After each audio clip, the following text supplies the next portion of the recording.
I used to talk a lot of trash about wrestling, not to their faces or anything, but in my head, yeah, I'd see the guys jogging around in their little singlets, all sweaty and serious, and I'd think, man, that doesn't look so hard.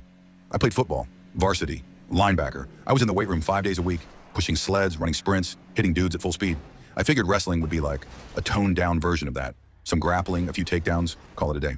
So when our wrestling coach, Coach Davis, asked if any football guys wanted to try it out in the offseason, I thought it'd help me stay in shape, maybe give me an edge. He just smiled and said, all right, bring your shoes tomorrow.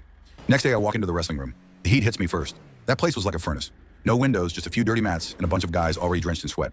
I still had that cocky football attitude. Figured I'd coast through the practice, impress some people, maybe show these wrestlers what a real athlete looks like.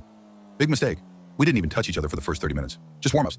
And when I say warm-ups, I mean full-on conditioning. Sprinting, bear crawls, rolls, sprawls, nonstop. I'm not kidding. 10 minutes in, and I was already seeing spots. These 130-pound guys, they weren't even breathing hard. Me? I was dying. Then we started drilling. I had no clue what I was doing. Stance felt awkward. My balance was off, and I couldn't shoot to save my life. Coach had this skinny kid, Eli, I think his name was, pair up with me.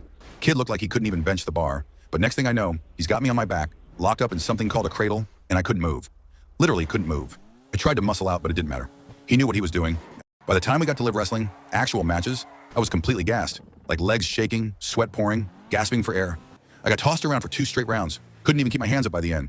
And when it was over, I just laid on the mat and stared at the ceiling, wondering how something with no pads and no hits could beat me down that bad.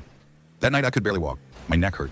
My arms were sore in places I didn't know could get sore, and I seriously considered never going back. But I did, because that practice showed me something. In football, you can hide. Miss a block? Someone else is there. But in wrestling, it's just you. No excuses. No timeouts. It's real. It's honest. And there's something about getting beat up, getting humbled, and still coming back the next day that hits different. Wrestling's no joke. I learned that the hard way.